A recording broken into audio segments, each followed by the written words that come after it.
We now turn our attention to the nation's air traffic controllers and the report in the New York Times highlighting overworked and exhausted controllers. Some even claim that colleagues use drugs and alcohol and fall asleep on the job. Tom Costello has more from Reagan National Airport. Good day. This is a nationwide problem. Controllers are facing mandatory overtime, 10-hour days, 6-day weeks, just as we are facing record numbers of passengers in the air right now.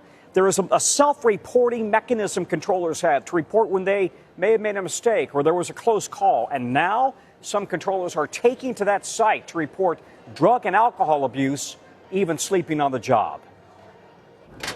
It's a high-stakes, high-pressure job. And 2023 has been a year of close calls involving both pilot and controller error, including this one in Austin when a controller cleared a FedEx plane to land just as a Southwest plane was departing. Southwest aboard. FedEx is on the go. One big problem, controller fatigue. 77% of air traffic control facilities are understaffed, leading to mandatory overtime. Medical issues forced Neil Burke to retire this year. We're tired of working 6 days a week. We're tired of working 10-hour days. NBC News has obtained internal FAA documents first reported by the New York Times, detailing controllers' own anonymous reporting of mistakes and exhaustion.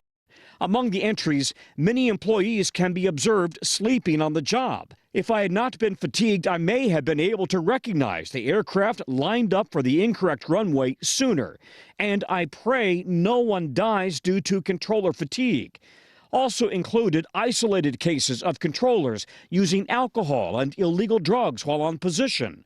One claimed a colleague regularly smoked marijuana on break. Another said a controller bragged about making big money buzzed.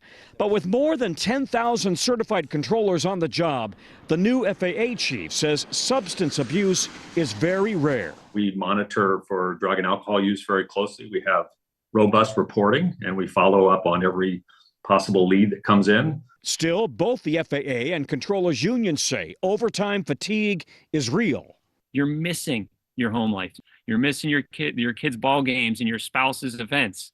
And it does have an effect. Controller Michelle Hager left last June. That is not a sustainable lifestyle, to be working that hard at a job that requires so much mental focus at all times. We're working every day to make sure that the system stays as safe as it has been for decades. We're not letting down our guard, and we're working that issue hard every day.